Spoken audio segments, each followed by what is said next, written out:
This course is designed to take a look at technology's adverse effect on today's youth and methods of how parents can aid in counteracting these effects. Today's youth have lives similar to what today's adults had in their childhood and teen years. Still popular are sports, friends, school activities, shopping, watching movies, and even getting into trouble every now and then.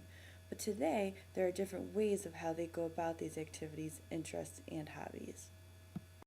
The interests they share have one commonality, which is the digital media that they use to talk about these events, socialize through, and are entertained by. Whether they are looking for information on their computer or phone, communicating with their peers, or playing video games with kids halfway around the world, everything is easily at the tips of their fingers. Life has become quite convenient and easy for children and teens these days thanks to everyday digital technologies such as their cell phones, MP3 players, computers and internet, game consoles, and of course TV. These devices have not only become an important factor of their lives, but also an overwhelmingly significant piece of their daily activities and means of communication. Unfortunately, the more these devices become a part of your child's life, the more a communication breakdown occurs between the both of you. Often communication between parents and their children was face-to-face or at least a phone call away. Now most parents find if they text their child, it is the only way to reach them and receive a response. This is a problem because not only are you not hearing your child's voice and able to sense a need of concern, but it is much easier to lie through text. Also, who knows if the person texting you is even your child? Parents need to break down the wall between their self and kids. This will be extremely important in staying in your child's life and aware of what they are up to. As a parent, did you know?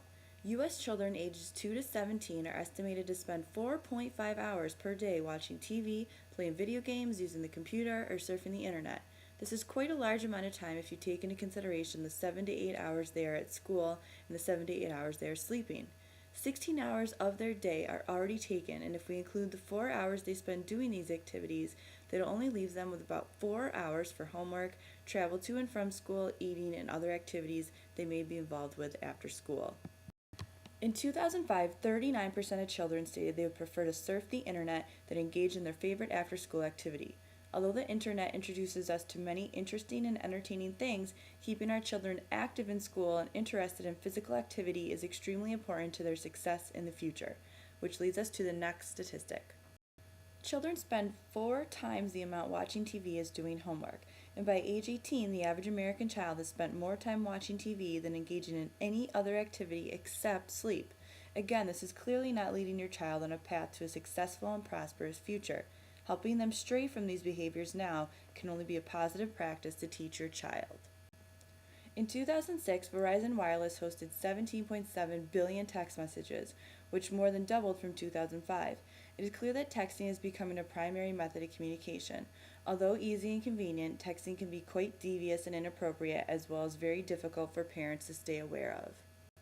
The 3 basic concerns I would like to address in this offered course include digital media's distraction from academics and physical activity, the loss of face-to-face communication between parent and child, and how a child takes advantage of their parents' lack of knowledge about these devices. We will incorporate these 3 concerns in each day's discussions. Participate because you want to have open communication with your children. Bridge the gap between the two of you and have a more effective and positive relationship. Participate because you want your child to be interested in their academics and lead them on a path for a healthy future. Lastly, learn what is out there and what these digital devices can introduce your child to. Although sometimes entertaining and educational, things such as the internet, video games, and cell phones can introduce your child to unsuitable people and ideas, as well as be a gateway to dangerous and age-inappropriate circumstances. Information to give you some insight into what to expect.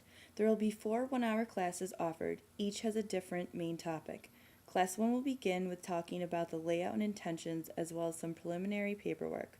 A group discussion will start us off with concerns from parents about their child's experiences with these devices, as well as their own experiences and familiarity with them.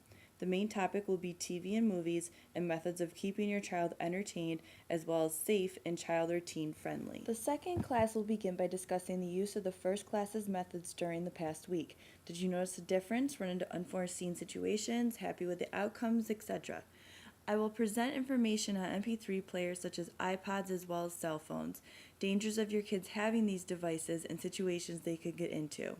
Also keeping you informed of what abilities these devices have and options you have of how to keep your child safe by using parental controls. Classes 3 and 4 will be a 2-part discussion on the computer and internet. Because the internet is available on multiple devices, there are many concerns to go over. We will talk about parental controls for these devices, possible things your child can come across while online, websites to block, and ways to limit your child's use. We will also, of course, talk about the previous week at home and what methods you used from the class and if you found them effective.